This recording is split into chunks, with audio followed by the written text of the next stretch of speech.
चलिए, आज फिर हम एक नए वीडियो के साथ आपके सामने हाजिर हुए हैं। आज का हमारा वीडियो का मकसद ये है कि आमतौर से कमर के दर्द में सभी लोग शिकार रहते हैं। देखा जाए तो 100 में से 80% पेशेंट हमें ऐसे नज़र आते हैं जिन्हें कमर के दर्द की शिकायत है।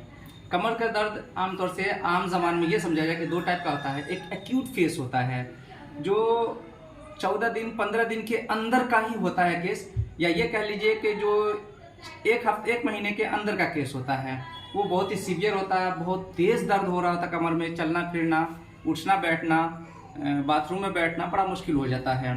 दूसरा दर्द क्रोनिक होता है, जो किसी भी वजह से दर्द हुआ हो और वो मिनिमम 6 सप्ताह से ज़्यादा का टाइम गुजर चुका होता है। ऐसी शक्ल में उसे हम क्रोनिक दर्द पेन कहते हैं। कमर का दर्द वो भी होता है, लेकिन कारण क्या होता है वो असल में समझने की ज़रूरत है। आमतौर से हम और आप क्या करते हैं कि मेडिसिन की तरफ भागते हैं। ज़रा सा भी दर्द हो तो हर मर्ज की दवा ही हम समझते हैं, जबकि ऐसा ज़रूरी नहीं है। बहुत सारी बीमारियां ऐसी हैं जिसका इलाज हम व्यायाम से कर सकते हैं, जिसका इलाज हम कायरोप्रैक्टिस द्वारा कर सकते हैं, जिसका इलाज हम बगैर दवा के कपिंग थेरेपी या हिजामा से हम कर सकते हैं। ये हमें और आपको समझने की ज़रूरत है कि हम किस टेक्निक का सहारा लें जो हमें दवा या केमिकल को अंदर डालने की ज़रूरत नहीं पड़े, और हम बगैर दवा का यूज़ किए हुए, बगैर दवा पे पैसे का खर्च किए हुए हम कुछ व्यायाम करके, कुछ एक्सरसाइज करके या कुछ देर कपिंग थेरेपी की मदद से अपनी बीमारी को दूर कर सकते हैं।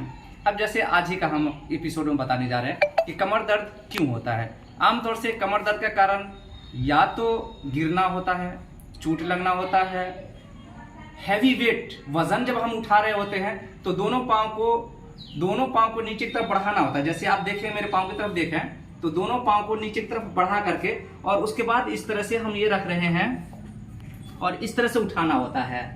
लेकिन आमतौर से क्या होता है कि हम लोग ऐसे टेढ़ा होते हैं और टेढ़ा ही ऐसे उठा लेते हैं। टेढ़ा में उठाने की वजह से होता है कि हमारे रीढ़ की हड्डी जो होती है उसका जो एंगल होता है वो एंगल चेंज होता है और उसकी वजह से दर्द शुरू होता है। एंगल चेंज का क्या मतलब होता है अब हम आपको बताते हैं। जैसे आमतौर से कमर की 5 हड्डियां होती हैं जिसको लंबर वर्टिब्री हम बोलते हैं। ये आप देख सकते हैं, ये नज़दीक से देखा जाए 1 2 3 4 5, ये पांचों हड्डियां ये कमर की लंबर बोन कहलाती है, लंबर वर्टिब्री कहलाती हैं। ये हमें झुकने में, उठने में ज़्यादा हेल्प करती हैं। होता क्या है कि इन दोनों के बीच में, हर हड्डी के बीच में एक डिस्क एरिया होता है। हमने पिछले एपिसोड में बताया था कि एक डिस्क है, ये देख लें आप, गूदा डिस्क होता है। ये 2 बोन के बीच का एरिया होता है। ये डिस्क वजन उठाने के कारण, गिरने की वजह से या चोट लगने की वजह से थोड़ी बाहर आ जाती है। अब क्या होता है कि यदि अगर ये बाहर आ जाए, थोड़ा है तो उसको हम लोग बोलते हैं डिस्क बल्ज कर जाना, थोड़ा सा और ज्यादा हो जाए तो उसको बोलते हैं डिस्क हर्निया हो जाना। लेकिन तीसरी और चौथी स्टेज में क्या होती है कि डिस्क जो होती है उसके बीच में एनुलर रिंग होती है, वो टीयर हो जाती है और अंदर की न्यूक्लियस होती है वो बाहर की तरफ आने लगती है। ऐसी शक्ल में ऑर्थोपेडिक सर्जन के पास जाएंगे तो वो आपको सर्जरी एडवाइस करेंगे। हम आपको मशवरा ये देना चाहेंगे कि सर्जरी से पहले आप रुकें। आपके जिस स्टेज का दर्द हो, तकलीफ हो, आमतौर से 4 स्टेज में होता है ये पेन। जिस स्टेज का हो, 1st, 2nd, 3rd, 4th जो भी हो, आप थोड़ा सा वेट करें, आप बात को समझें और कुछ कायरोप्रैक्टिस और कपिंग थेरेपी की मदद से कुछ दिन समय दे के देखें, आपकी बीमारी का अच्छा खासा इफाका हो सकता है। अब होता क्या है कि ये बल्ज कर गया, बल्ज की एक शक्ल ये हम दिखला रहे हैं यहाँ पे। जैसे ये रेड एरिया दिख में आ रहा होगा, आप देख रहे होंगे, बड़ी नजदीक से हम दिखा रहे हैं कैमरा को। ये लाल वाला एरिया है, ये डिस्क हर्निया हो गया है। जो डिस्क हर्निया हो जाए या डिस्क थोड़ा सा निकले, जिसे डिस्क बल्ज हम कहते हैं, तो इसमें क्या होता है कि कमर के रीढ़ की हड्डी के बगल से एक एक नस निकली है जिसे नर्व हम बोलते हैं।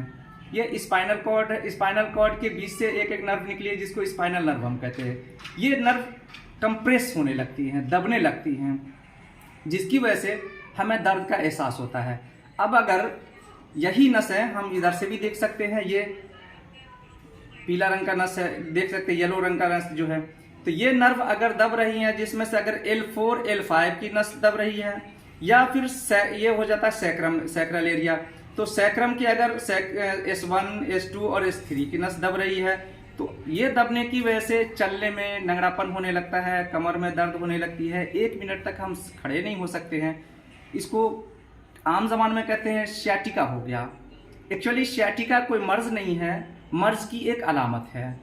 मर्ज क्या है? या तो डिस्क बल्ज हो गया है, डिस्क हर्निया हो गया है, या एक चीज़ और समझने की ज़रूरत है कि दो वर्टिब्री के बीच में जो डिस्क है, ये डिस्क की एक मोटाई 14 mm में होनी चाहिए, 15 mm में होनी चाहिए या 12 mm में होनी चाहिए।